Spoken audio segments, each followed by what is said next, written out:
میرے نبی صلی اللہ علیہ وآلہ وسلم نے فرمایا آدمی اپنے تمام حواس سے زنا کرتا ہے. آدمی اپنے تمام حواس سے زنا کرتا ہے. یہاں آدمی سے مراد صرف آدمی نہیں، عورتیں بھی ہو سکتی ہیں نا. دیکھنا آنکھوں کا زنا ہے، لگاوٹ کی بات چیت کرنا زبان کا زنا ہے، آواز سے لذت لینا کانوں کا زنا ہے، ہاتھ لگانا ناجائز مقصد کے لیے چلنا ہاتھ اور پاؤں کا زنا ہے. بدکاری کی یہ تمام تمہیدیں جب پوری ہو چکتی ہیں تب شرمگاہیں یا تو اس کی تکمیل کر دیتی ہیں یا تکمیل کرنے سے رہ جاتی ہیں. بخاری و مسلم کی حدیث ہے.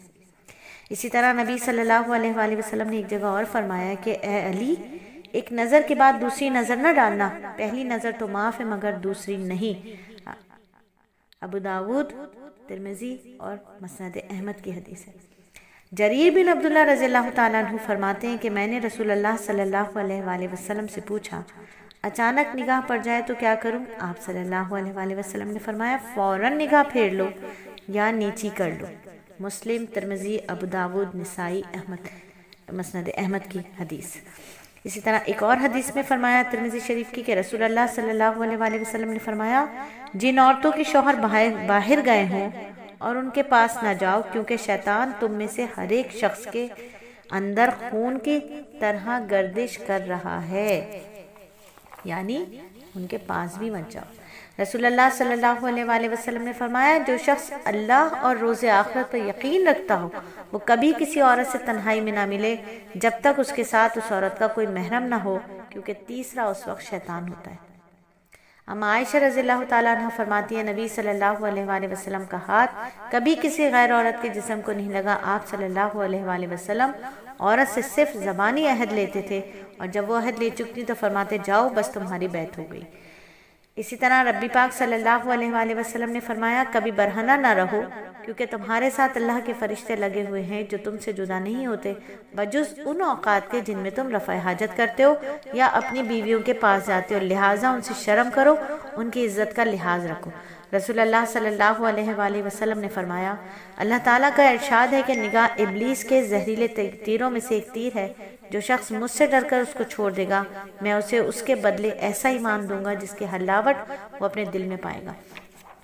تو میری بیٹیوں، یہ نبی صلی اللہ علیہ وآلہ وسلم کے فرمان مبارک ہے، یہ حدیث مبارکہ ہے جس میں آپ صلی اللہ علیہ وآلہ وسلم ہمیں ڈرا رہے ہیں، بتا رہے ہیں کہ نظر کا زنا کرنا، کسی نامحرم کو دیکھنا زنا ہے، زنا ہے، زنا ہے. کسی نامحرم سے لگاوٹ کی باتیں کرنا زنا ہے. اب وہ دیکھنا، تصویر بھی دیکھنا زنا ہے. آواز سے لذت لینا، یعنی جو گانے سنتے ہیں، جو آواز سے لذت لیتے ہیں، آواز کسی کی اچھی لگنے لگے اور اس کی آواز سن کر سرور آنے لگے، اس سے لذت لینا بھی کانوں کا زنا ہے. ہاتھ لگانا، کسی نامحرم کی تصویر کو چھونا بھی زنا ہے. کسی نامحرم کا تصور کر کے اپنے محرم کے ساتھ بیٹھنا بھی زنا شمار ہوگا.